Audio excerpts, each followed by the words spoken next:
Bismillahirrahmanirrahim. Assalamualaikum warahmatullahi wabarakatuh. Hai teman-teman, perkenalkan nama saya Revasya Puspanirmala Ariandi dengan NIM E1011201075 dari Program Studi Ilmu Administrasi Publik Universitas Tanjung Pura, Pontianak. Untuk pengantar video kali ini, saya akan menjelaskan sedikit mengenai kebijakan publik. Secara umum, kebijakan publik merupakan bentuk intervensi pemerintah dalam menyelesaikan masalah-masalah publik dalam berbagai aspek kehidupan. Menurut Thomas F. Ye, public policy is whatever government choose to do or not to do. Yang artinya, kebijakan publik adalah mengenai apapun yang dipilih oleh pemerintah untuk dilakukan atau tidak dilakukan. Pengertian tersebut menekankan bahwa kebijakan publik adalah hal-hal mengenai perwujudan atau tindakan, dan bukan merupakan pernyataan atau keinginan dari pemerintah semata. Agenda setting merupakan kegiatan membuat masalah publik atau public problem menjadi masalah kebijakan atau policy problem. Selanjutnya adalah isu kebijakan. Kebijakan merupakan problema umum yang saling bertentangan satu sama lain. Contohnya, dalam bidang ekonomi bisa kita lihat isu mengenai pertumbuhan dan pemerataan. Dalam bidang tenaga kerja, adanya isu mengenai pro dan kontra pengiriman TKW atau TKI ke luar negeri. Serta yang terakhir dalam bidang pendidikan, seperti biaya pendidikan yang mahal, tetapi tidak menjamin adanya peningkatan kualitas.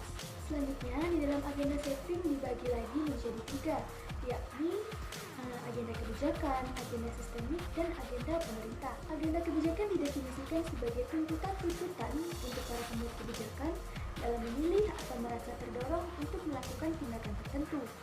Agenda sistemik terdiri atas semua isu-isu yang dipandang secara umum oleh anggota masyarakat, di mana politik perlu mendapat perhatian publik pada setiap tingkatan pemerintahan, misalnya tindakan kriminal, hubungan dengan luar negeri, pembangunan gedung olahraga, dan lain sebagainya.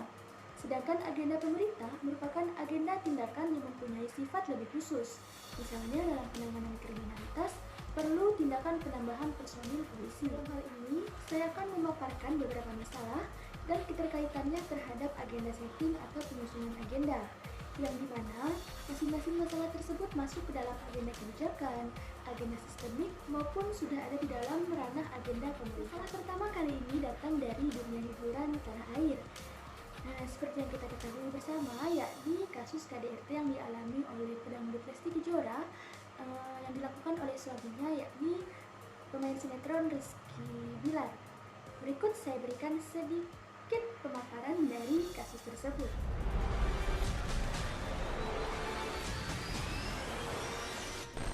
Pemirsa Hotshot Extra SCTV, pedangdut Lesti Kejora menggemparkan jagat dunia hiburan usai dirinya membuat laporan adanya dugaan KDRT yang dilakukan sang suami Rizky Bilar ke Polres Jakarta Selatan.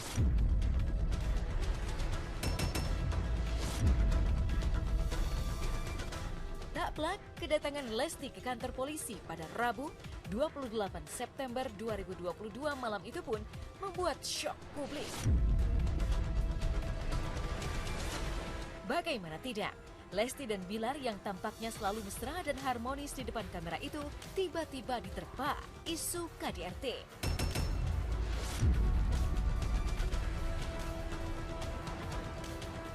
Setelah dilihat, masalah tersebut bukanlah merupakan masalah publik atau masalah sosial, melainkan masalah ini berangkat dari permasalahan privat atau masalah pribadi. Tetapi jika kita melihat dari sudut pandang, latar belakang maupun pekerjaan kedua belah pihak tersebut yang merupakan public figure atau merupakan seorang artis, masalah ini secara tidak langsung setelah naik ke permukaan menjadi masalah publik. Hal ini dikarenakan setelah masalah tersebut naik ke publik, secara tidak langsung membuat hampir seluruh masyarakat Indonesia turut mengomentari atau memberikan argumen mereka mengenai masalah tersebut. Dan menurut saya, masalah ini masuk ke dalam agenda kebijakan yang dimana merupakan tuntutan-tuntutan untuk para pembuat kebijakan untuk merasa terdorong melakukan tindakan tertentu. Contohnya seperti Komnas HAM atau Komnas Perlindungan Perempuan dan Anak khususnya untuk ikut mengambil tindakan dalam menyelesaikan masalah tersebut. Selanjutnya, masalah yang kedua adalah mengenai perselisihan antara negara Indonesia dan negara Malaysia yang terus-menerus dan hingga saat ini masih terjadi. Berikut saya berikan sedikit pemaparan dari kasus tersebut. Saudara, Indonesia menghentikan sementara pengiriman tenaga kerja Indonesia ke Malaysia, baik pekerja rumah tangga maupun pekerja sektor perkebunan. Kementerian Luar Negeri Indonesia menyebut keputusan ini akibat Malaysia melanggar nota kesepahaman yang ditandatangani pada April 2022. Pemerintah Indonesia menyayangkan tindakan Malaysia yang melanggar kesepakatan antara dua negara, bahkan disaksikan oleh Presiden Joko Widodo dan Perdana Menteri Malaysia Ismail Sabri Yaakob 1 April 2022 yang lalu. Direktur Perlindungan Warga Negara Indonesia dan Badan Hukum Indonesia Kementerian Luar Negeri Yuda Nugraha menyebut Malaysia masih menerapkan sistem rekrutmen melalui internet yang tidak ada dalam nota kesepahaman kedua negara.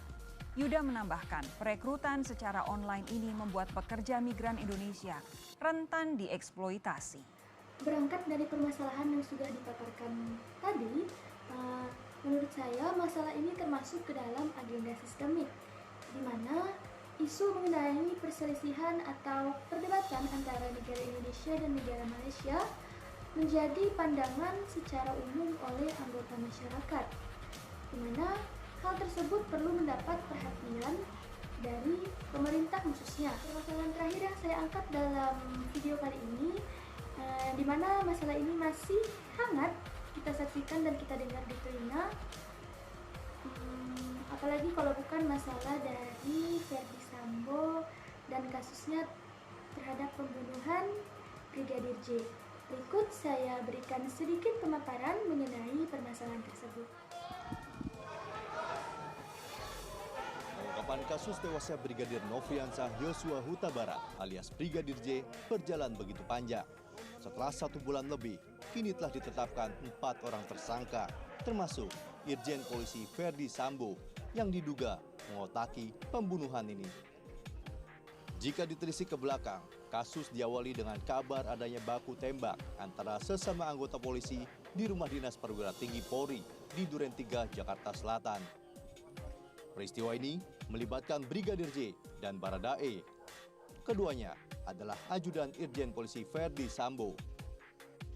Brigadir J tewas pada hari Jumat 8 Juli 2022. Pada saat itu, Verdi Sambo disebut sedang tidak ada di rumahnya. Peristiwa tersebut mulanya diduga karena kasus pelecehan yang dilakukan oleh Brigadir J kepada istri Verdi Sambo. Untuk penyelidikan kematian Brigadir J, Kapolri Jenderal Listio Sigit Prabowo membentuk tim khusus. Wakapolri Komjen Gatot ditunjuk untuk memimpin tim khusus ini. Setelah dilihat, menurut saya permasalahan tersebut masuk ke dalam agenda pemerintah, yang dimana merupakan agenda tindakan yang mempunyai sifat lebih khusus. Nah, dimana kasus Verdi Sambo tersebut sudah melibatkan banyak personil kepolisian dan yang lainnya. Tersebut juga memerlukan tindakan penambahan dari personil kepolisian itu sendiri.